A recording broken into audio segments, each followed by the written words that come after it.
Ada bahasa begini, ad-dinu huwa aklu. Kalau bahasa Jawanya, bahasa Serangnya adalah ad-dinu huwa aklu. Ad-dinu utawi din, huwa iya din, aku iku akal. Artinya, kalau bahasa Indonesianya, artinya tidak mungkin ada agama atau wahyu yang turun kepada orang yang tidak berakal.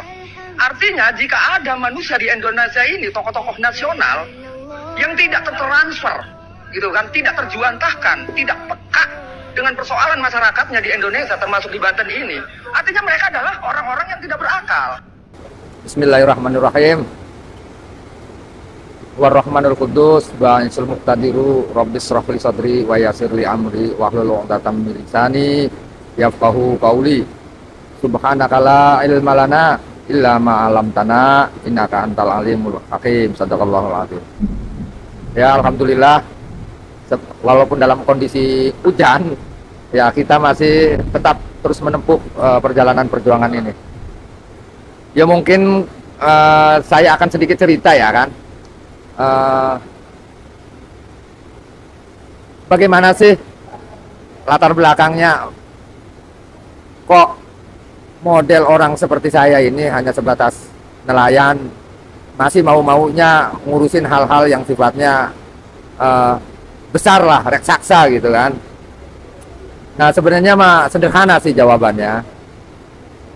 Ya kan, nah kenapa sih harus mau bersusah-susah gitu kan. Terus sementara yang kita lawan ini adalah yang kata publik itulah raksasa lah gitu kan. Saya pikir kalau kita sebagai umat Islam kan udah jelas pandangan hidupnya.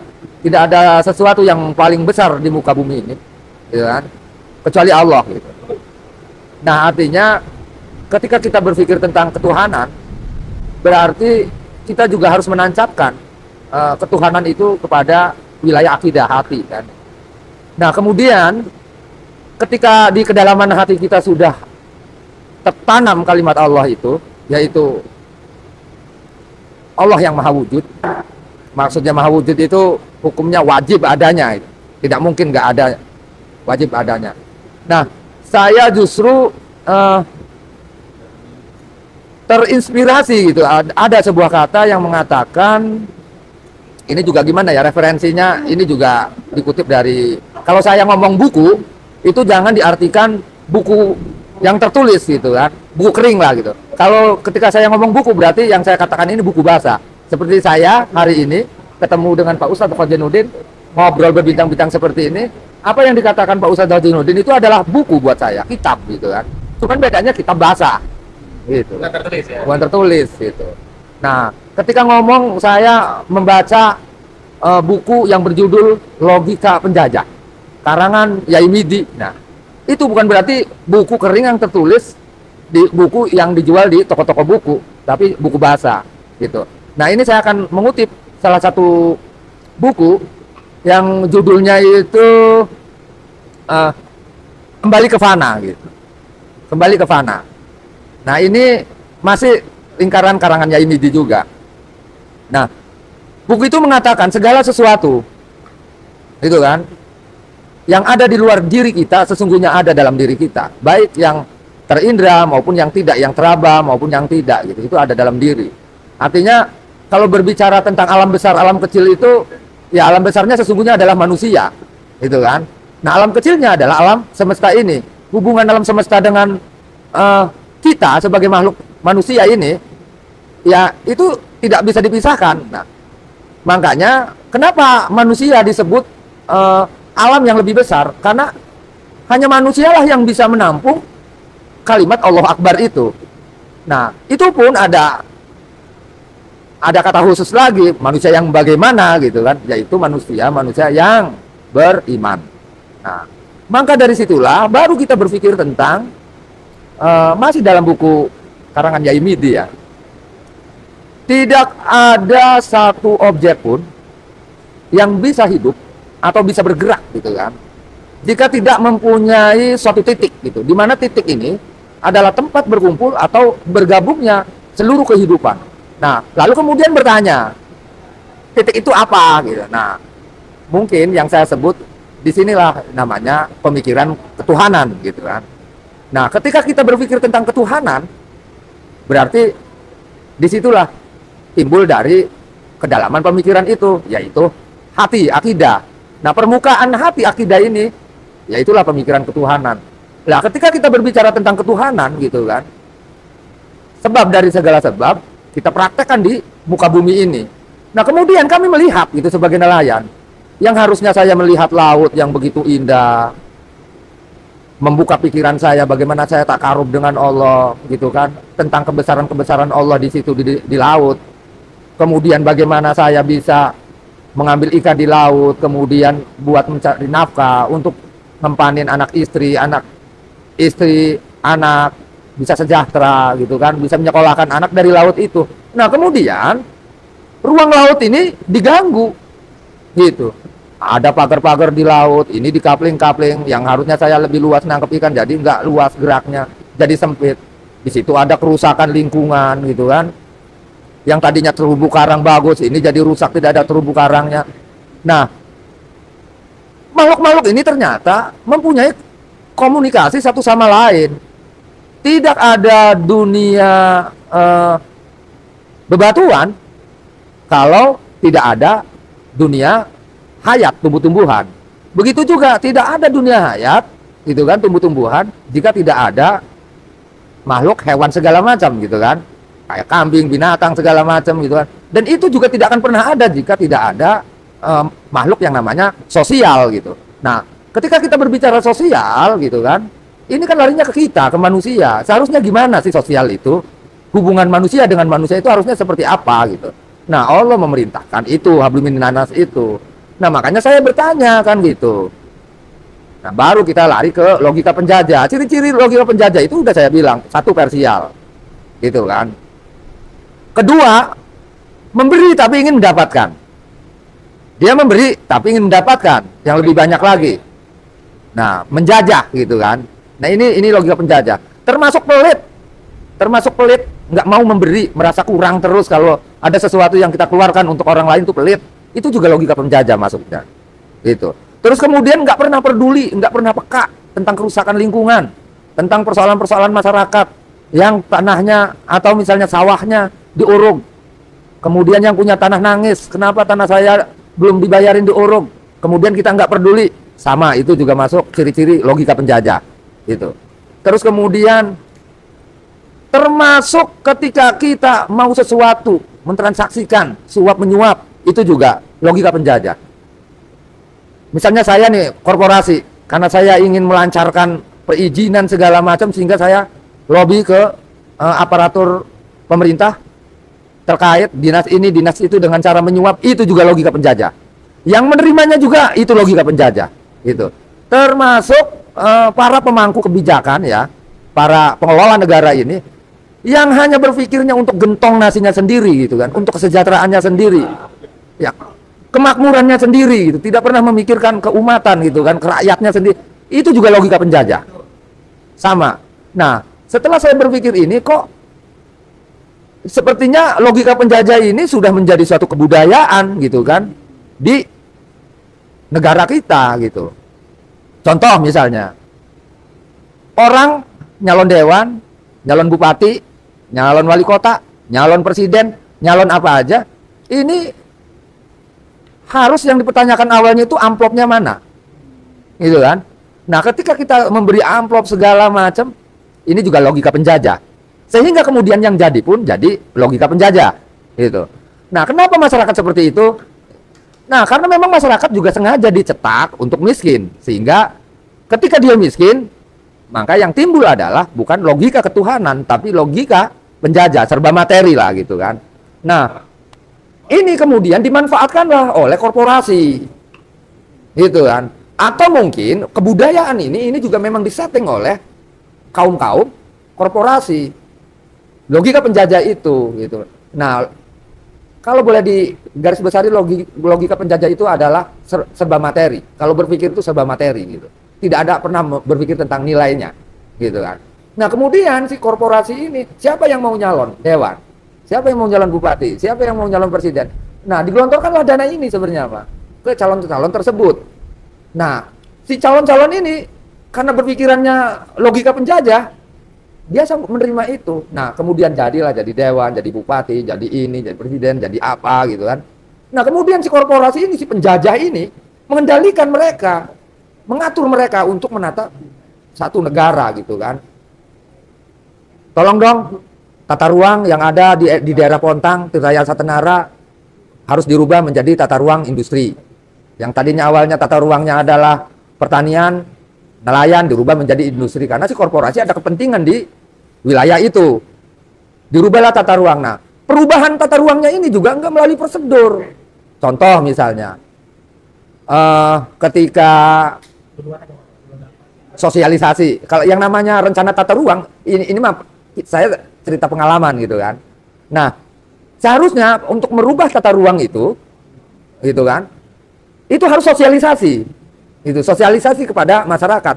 Nah, konteks sosialisasinya juga salah juga menurut saya ini mah, ya kan? Contoh, kemarin ada kejadian di wilayah Pontang, sosialisasi tentang rencana tata ruang katanya. Cuman yang diundang ini calo-calo tanah, makelar tanah, yang sebagai pembicaranya juga ternyata penampung tanahnya itu. Mungkin saya tidak sebutkan di sini, tapi yang jelas saya orangnya ketemu di ELC kemarin. Nah, cuman pada waktu itu mau saya cut juga, mau saya bantai, Pak Karni sepertinya sudah habis waktu session saya. Nah, kemudian ini dijadilah perubahan tata ruang itu seolah-olah ini sudah disosialisasikan. Nah, sosialisasinya bentuknya bukan sosialisasi, tapi penggiringan sepihak. Gitu. Yang diceritakan yang bagus-bagus saja. Contoh misalnya, kalau kata bahasa Pontangnya mah gitu. Hei masyarakat, us urbo sentang ngedeleng iwak blodog bae. Urbo sentah ngerongokaken muni kodok bae. Kan ngonon. Hei urbo sentang ngedeleng kedokan bae. Urbo sentang ngedeleng empang bae. Nah, bahasa Indonesia begini, hei orang Pontang masyarakat, apa enggak bosan ngelihat ikan blodog terus? Apa enggak bosan ngedengerin kodok bunyi terus? Nah, yuk kita rubah yuk menjadi suatu yang modern, yang bagus, industri ini menyerap tenaga kerja segala macam. Nah, mereka ini termasuk juga logika penjajah. Termasuk ini. Karena dia tidak pernah berpikir tentang bagaimana nasib masyarakat setempat ke depannya, 200.000 tahun ke depan, gitu kan. Nah, artinya saya pikir kalau untuk merubah tata ruang itu yang pertama kali ya harus rencana detail tata ruangnya. Dikaji secara detail perubahan ini. Kira-kira hari ini ketika dirubah tata ruangnya bagus apa enggak? Ngerusak lingkungan apa enggak? Kira-kira secara ekonomi masyarakat bagus apa enggak? Hari ini bagus, besoknya bagus enggak? Besoknya bagus, besoknya lagi bagus enggak? Maksudnya manfaat enggak? Gitu kan? Sampai setahun, 2 tahun, 3 tahun, 10 tahun bagus. Tahun kedepannya bagus enggak? Ini kita harus berpikir, kalau kata saya ingat bahasanya Kang Muhimuhas, dia itu dosen hukum ya di Untirta. Dia pernah bilang ke saya bahwa, Lid, kamu tidak boleh berpikir bagaimana nanti. Itu tidak boleh. Kalau kamu berpikir bagaimana nanti, kamu tidak akan pernah bisa melihat masa depan akan apa. Tapi berpikirlah nanti bagaimana. Nah, orang-orang yang mempunyai pikiran logika penjajah ini, dia hanya berpikir bagaimana nanti. Tidak nanti bagaimana. Gitu kan. Nah, perubahan tata ruang segala macam harusnya dikaji 200 tahun ke depan manfaatnya. Kalau sampai 200 ke depan kemudian manfaatnya bagus, silahkan dirubah. Tapi kalau lebih banyak midaratnya, lebih baik jangan. Jangan pernah kita merasa berilmu kemudian menghakimi, merubah ruang hidup manusia, ya kan. Di situnya ada manusia. Di situ juga ada makhluk-makhluk Allah yang lainnya. Dan ini mata rantai yang nggak bisa pisahkan dengan manusia gitu. Yang saya bilang tadi, segala sesuatu yang ada dalam diri kita itu ada di luar, dan segala sesuatu yang ada di luar itu ada dalam diri. Nah, komunikasi ini yang harus kita bangun. Dan alam semesta ini juga mempunyai caranya sendiri untuk membangun dan menyelamatkan atau membentengi dirinya dari kerusakan. Cuman masalahnya datanglah makhluk-makhluk yang tidak berakal. Dengan tangan-tangannya dia merusak lingkungan. Nah, orang-orang tak berakal ini maksudnya itulah logika penjajah. Hanya keuntungan pribadi saja, sehingga kerusakan di gunung, kerusakan di laut, gitu kan. Hanya akan mengeruk sumber daya alam ini. Nah, kemudian ketika di lapangan terjadi seperti ini, bagaimana sikap negara? Yang notabene negara ini kita percayakan untuk mengurus rakyatnya. Gitu. Bagaimana ruang lingkup kehidupan nelayan, bagaimana ruang mengurus ruang lingkup petani. Ini juga harus dipikirkan. Nah, kalau seandainya pemerintah, pengelola negara ini gitu kan, hanya melayani korporasi tersebut gitu kan, memuluskan rencana-rencana korporasi tersebut karena duitnya langsung tunai di kantong pribadi gitu kan, kemudian dimuluskanlah. Nah, ini kan namanya penyalahgunaan wewenang yang harusnya pelayanan itu buat melindungi rakyatnya, justru malah mempermudah penjajah untuk menjajah rakyat dia sendiri gitu. Nah, disinilah kami melihat dari mulai tataran atas sampai tingkat tataran kepala desa, ini kok kata saya yang digunakan logika penjajah gitu. Nah, terkait logika penjajah ini pasti akan bertentangan dengan orang-orang yang mempunyai pikiran tentang serba ilham. Serba ilham itu dia mempunyai pengetahuan gitu yang sifatnya intuisi gitu kan. Lah kan kalau kita bicara intuisi ya sudah, jangan repot-repot, dalamin aja Al-Qur'an, dalamin aja hadis-hadis Rasul gitu kan. Nah, dari sinilah kita mencoba sebenarnya kami ini sedang mencoba mempraktekkan bagaimana kita berbicara sesuai dengan lidah Rasulnya. Dan kemudian dari teori itu, bagaimana kita juga mempraktekkan, gitu kan, sebagai praktek Rasulnya, utusannya, gitu kan. Nah, kemudian bagaimana tentang kepribadiannya? Kita ini lagi mencoba dan berusaha untuk membentuk sebuah karakter atau kepribadian Rasulnya, gitu. Lah kemudian kalau ini dianggap salah, ya silakan kita ukur dengan realitas yang ada, gitu kan. Bagaimana dengan konsep mereka tentang logika penjajah itu, kerusakan di muka bumi ini, gitu kan? Dia nggak pernah berpikir tentang mati, bagaimana dia hidup setelah di dunia. Ya kalau kita makan ini mah hanya sebatas perjalanan, singgahan saja. Lah terus kemudian saya ingin mempraktekkan itu dan ingin beramal atau mempraktekkan hablum minan nas dan hablum minal alam. Nah, hablum minan nas dan hablum minal alam ini sesungguhnya berdasarkan hablum minallah, gitu. Nah, ketika kita hubungan dengan Allah, ya harus dipraktekkan, gitu. Biar kita jangan tersesat meraktekkan hablum minallah yang apa yang perintah Allah, kan udah ada kitabnya jelas, Qur'annya jelas, hadisnya jelas, gitu kan. Hukum-hukumnya jelas, fikihnya jelas, gitu kan. Iya masa sih ada bapaknya Rizki, tanahnya diserobot orang, yang harusnya Rizki ini harus jadi doktor, jadi profesor, gara-gara diserobot lahannya, malah justru jadi terhenti sekolahnya, pendidikannya. Nah, terus kemudian ini terjadi di hadapan saya, gitu kan. Dan ini justru terjadi, yang Rizki ini adalah sahabat saya. Lah saya diam aja, nggak boleh ngapa-ngapain, bodoh amat. Kira-kira saya ini manusia apa bukan? Ya jelas nggak disebut manusia lah, yang namanya manusia itu ya harus mempunyai hubungan manusia dengan manusia, gitu kan. Kalau kata orang dulu bilang, cuman ini bahasanya bahasa Jawa ya. Jadi bahasa Jawanya begini ya, khusus buat orang Banten lah, mudah-mudahan ngerti nih ya. Tapi nanti saya terjemahkan ke. Jadi begini bahasa Jawanya, setuhunya isun, gitu kan. Iku wujud tunggal. Itulah sejatinya manusia, gitu. Menenge ning putih. Maksudnya diamnya itu dalam cahaya yang sanggup menampung semua sifat Allah. Ar-Rahman, Ar-Rahim, terus gitu, Al-Jabbar, Latif, semua sifat-sifat Allah ditampung kepada diri kita. Dan kemudian bagaimana kita mempraktekkan sifat-sifat Allah itu di muka bumi. Nah, itu bahasa Indonesianya begini. Sesungguhnya manusia itu sebenarnya wujud tunggal. Gitu. Itulah sejatinya manusia. Katanya itu kata orang tua dulu nih, itulah sejatinya manusia.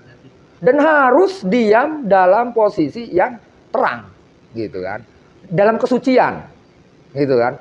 Dan ketika sudah dalam kesucian, ya harus menampung sifat Allah semuanya. Jadi semua sifat Allah harus ditampung, harus dicerna dan dipraktekkan di muka bumi ini.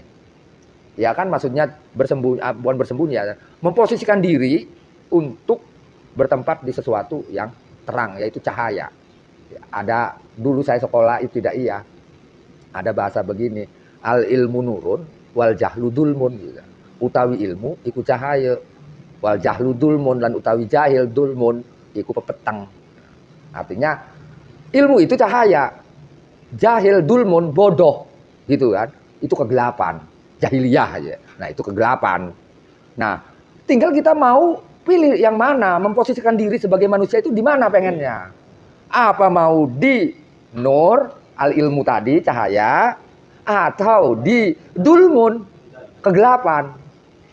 Lah terus kemudian apa artinya orang-orang terdahulu yang memperjuangkan tentang hak para nabi, para wali gitu kan, para revolusioner terdahulu, itu kan untuk mengajak anak cucunya dari jalan kegelapan menuju jalan yang terang benderang.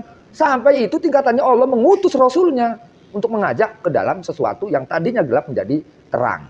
Nah, tiba-tiba di zaman tahun ini, di negara kita sendiri, negara Indonesia, saya melihat kegelapan itu. Saya melihat kegelapan itu.